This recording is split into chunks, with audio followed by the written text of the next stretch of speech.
എല്ലാവർക്കും PK ലേണിംഗ്സിൻ്റെ പുതിയൊരു video സീരീസിലേക്ക് സ്വാഗതം. ഇന്ന് നമ്മൾ ഡിസ്കസ് ചെയ്യുന്നത് തൂലികാ നാമങ്ങളാണ്.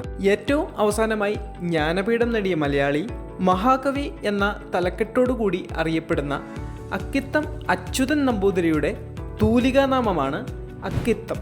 ഏതൊരു മലയാളിയുടെയും ഉപബോധ മനസ്സിലേക്ക് ഒഴുകിയെത്തുന്ന അദ്ദേഹത്തിൻ്റെ വരികളാണ് വെളിച്ചം ദുഃഖമാണുണ്ണി, തമസല്ലോ സുഖപ്രദം. ഇത് അക്കിത്തത്തിൻ്റെ 20-ാം നൂറ്റാണ്ടിലെ ഇതിഹാസം എന്ന കൃതിയിൽ നിന്നാണ്. അയ്യനേത്ത് എന്ന തൂലികാനാമത്തിലൂടെ അറിയപ്പെടുന്ന നോവലിസ്റ്റാണ് AP പത്രോസ്. ആനന്ദ് എന്ന തൂലികാനാമത്തിലൂടെ മലയാള സാഹിത്യ ലോകത്തിന് പരിചിതമായ സാഹിത്യകാരനാണ് P സച്ചിദാനന്ദൻ. അദ്ദേഹത്തിൻ്റെ ഏറ്റവും ശ്രദ്ധിക്കപ്പെട്ട നോവലാണ് ഗോവർദ്ധനൻ്റെ യാത്രകൾ. അപ്പോൾ ആനന്ദ് എന്ന തൂലികാനാമത്തിൽ അറിയപ്പെടുന്നത് P സച്ചിദാനന്ദനാണ്. അതുകൂടാതെ സാഹിത്യ ലോകത്തുള്ള വേറെ ഒരു സച്ചിദാനന്ദനുണ്ട്. അദ്ദേഹത്തിൻ്റെ പേര് K സച്ചിദാനന്ദൻ എന്നാണ്. അപ്പോൾ ഇത് തമ്മിൽ മാറിപ്പോകരുത്. ആനന്ദ് എന്ന പേരിൽ അറിയപ്പെടുന്നത് P സച്ചിദാനന്ദനാണ്. അദ്ദേഹം നോവലിസ്റ്റാണ്. K സച്ചിദാനന്ദൻ ഒരു കവിയാണ്. ആനന്ദ് എന്നതൊരു നോവലിസ്റ്റ് ആണെന്ന് ഓർക്കുക.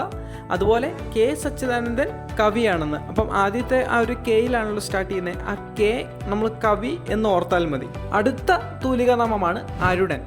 അരുണൻ എന്ന പേരിൽ അറിയപ്പെടുന്നത് SK പൊറ്റക്കാടാണ്. യാത്രാവിവരണങ്ങൾക്ക് പ്രസിദ്ധനായ അദ്ദേഹം നോവലുകളും എഴുതിയിരുന്നു.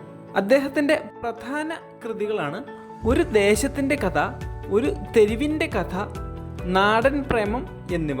ഇതെല്ലാം അദ്ദേഹം SK പൊറ്റക്കാട് എന്ന പേരിൽ തന്നെയാണ് എഴുതിയിരിക്കുന്നത്. അപ്പോൾ അരുണൻ എന്ന പേര് എങ്ങനെ വന്നു എന്ന് ചോദിച്ചാൽ, അദ്ദേഹം നർമ്മം കലർന്ന, അതുപോലെ തന്നെ വിമർശനങ്ങൾ കലർന്ന ഒരുപാട് ലേഖനങ്ങൾ അന്നത്തെ കാലത്തെ ചില പത്രമാധ്യമങ്ങളിൽ എഴുതിയിരുന്നു. ഇവയെല്ലാം പ്രസിദ്ധീകരിച്ചിരുന്നത് അരുണൻ എന്ന തൂലികാനാമത്തിലാണ്. ആശാമേനോൻ എന്ന തൂലികാനാമത്തിൽ സാഹിത്യ പ്രവർത്തനങ്ങൾ നടത്തിയിരുന്ന വ്യക്തിയാണ് K ശ്രീകുമാർ. അഭയദേവ് എന്ന തൂലികാനാമത്തിലൂടെ കവി എന്ന നിലയിൽ പ്രസിദ്ധനായിരുന്ന വ്യക്തിയാണ് KK അയ്യപ്പൻ പിള്ള. അദ്ദേഹം ആര്യ സമാജത്തിൽ ചേർന്നപ്പോൾ സ്വീകരിച്ച പേരാണ് അഭയദേവ്.